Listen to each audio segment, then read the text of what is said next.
তো বস, এখন কথা হবে বর্ডার টু ছবিটা নিতে আমি সবে সিনেমা হল থেকে দেখে আসলাম। তো কেমন লাগলো বর্ডার টু? তবে তার আগে, আজ সরস্বতী পুজো, বাঙালির ভ্যালেন্টাইন্স ডে, আজকে নেতাজি সুভাষচন্দ্র বসুর জন্মদিন।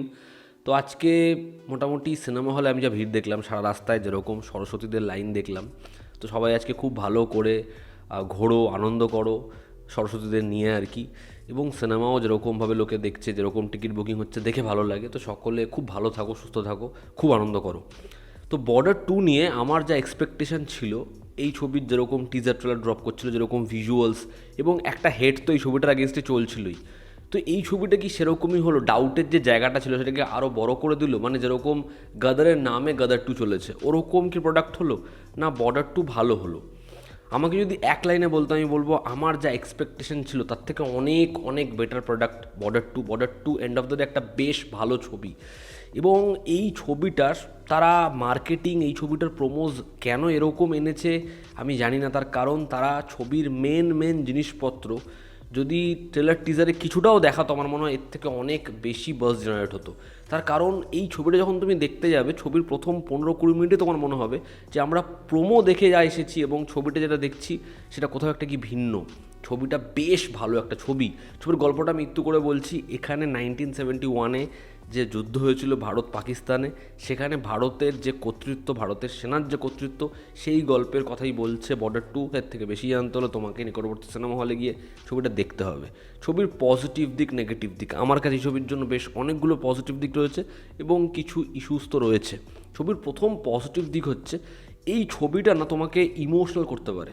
দেখো, আমি বারবার করে বলছিলাম বর্ডার কিন্তু শুধুমাত্র চিৎকার করা, শুধুমাত্র কয়েকটা অ্যাকশন সেট পিস নয়। বর্ডারের যে কোর ইমোশন সেটা সবার আগে ওয়ার্ক করে, যে কারণে এই যে ইন্ডিয়ান সোলজার, তাদের যে বুদ্ধিমত্তা, তাদের যে সত্তা, তাদের যে কর্তৃত্ব, সেটার ওপর তোমার রেসপেক্ট জাগবে। তুমি বর্ডার টু যদি দেখো তাহলে দেখবে সেটা কিন্তু সেই এসেন্সটাকে কখনো ক্ষুণ্ণ করে না এবং ইমোশনালি এই ছবিটা আমাদের সাথে জুড়তে পারে। এখানে ড্রামাটায় অনেকটা সময় দেওয়া হয়েছে। প্রত্যেকটা ক্যারেক্টারের গল্প যেরকমভাবে যায়, যেভাবে তাদের প্রত্যেককে ইন্ডিভিজুয়াল করা যায় এবং শেষে যখন ছবির মধ্যে ইমোশনাল কনফ্লিক্টগুলো আসে, সেগুলো কিন্তু আমাদের সাথে থাকে, সেগুলো ওয়ার্ক করে। ছবিতে একটা জায়গা রয়েছে যেখানে একজন মা তার ছেলেকে বলছে যে একজন মা কখনো বলতে পারে না যে তুই অন্য কোনো মায়ের ছেলেকে মার, আমি একজন মা হিসেবে তোকে বলবো তুই জিতে আয়। ওই যে ডায়ালগটা না, ওটা আমাকে ভাবায়। গোটা ছবির মধ্যে এরকম বেশ কিছু মোমেন্টস রয়েছে যেগুলো সত্যি খুব ভালোভাবে ডিজাইন করা হয়েছে এবং একজন ফৌজি, একজন আর্মি অফিসার, তার দেখা সেটাকে কিন্তু ছবির ড্রামা সিকোয়েন্সে তারা এস্টাবলিশ করতে পারে। তো ছবির ইমোশনটা স্ট্রং, সেটা ওয়ার্ক করে। সেকেন্ড পজিটিভ দিক হচ্ছে এখানে পারফরমেন্স।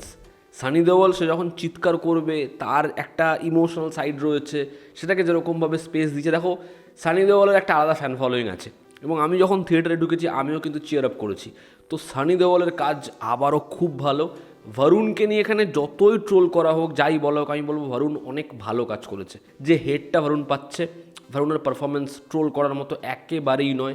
ইমোশনাল সিনও তার ভালো এবং তার যে ইন্ট্রোডাকশানটা, তার যে এন্ট্রিটা, তোমরা দেখো ক্যারেক্টারের মধ্যে একটা কনফিডেন্স তুমি দেখতে পাবে। এখানে দিলজিতের ক্যারেক্টারটা সব থেকে বেশি কালার পেয়েছে এবং সে একটু ওভার দ্য টপ করেছে, বাট দিলজিতের পারফরমেন্স ডিনাই করতে পারবে না। দিলজিতকে ভালো লাগে, তার পারফরমেন্স খুবই ভালো। সাপোর্টিং কাস্টে যারা ছিল, আমি আহান শেট্টির কথা কিন্তু বললাম না, তার কারণ তার পারফরমেন্স আমার খুব ভালো লাগেনি। এখানে সাপোর্টিং কাস্টে এমন অনেকে আছে না যাদের কাজ কিন্তু বেশ বেশ ভালো। এই ছবির আর্টের কাজ, এই ছবির কাস্টিউমের কাজ, এবং যেহেতু ছবিতে একটা কিন্তু বিশাল খরচা রয়েছে, সেটা কিন্তু ছবিটা দেখার সময় আপনি রিয়েলাইজ করতে পারবেন। এবং আমি এরকম সময় এই ছবির থেকে এটা আশাই করি না যে এই ছবিটা এরকম কিছু সংলাপ রাখবে, এরকম কিছু স্টেটমেন্ট রাখবে। সেটা আপনারা ছবিটা দেখলে বুঝতে পারবেন, যেটা কিন্তু মানে আপনারা এই ছবিটার থেকে খুব বেশি আশা করেননি। এখানে ভেবেছিলেন এই ছবিটা শুধুমাত্র চিৎকার করে একটা ক্যারেক্টারের উপরই ভিত্তি করে হবে, কিন্তু ছবিটা কিন্তু সেটা হচ্ছে না। ছবি কিন্তু ইকুয়ালি সবাইকে স্পেস দেওয়ারও চেষ্টা করেছে। এই ছবির যে অ্যাকশন, ছবির শুরুতে একটা সেট পিস রয়েছে সানি দেওয়ালের, ওই জায়গাটা তোমরা দেখো, তোমাদের ভালো লাগবেই। ছবিটাকে যেরকমভাবে শ্যুট করা হয়েছে, মানে কিছু জায়গা যেগুলো গ্রিন স্ক্রিনে করা হয়েছে সেটার ভিএফএক্সের বিষয় নিয়ে ইস্যু রয়েছে, তবে গোটা ছবিটা কিন্তু সেটা নয়। শুধু ছবিটার মধ্যে কিছু কিছু অ্যাকশন সিকোয়েন্স কিন্তু সত্যিই ভালো লাগে এবং বড় বড় অ্যাকশন সেট পিস রয়েছে।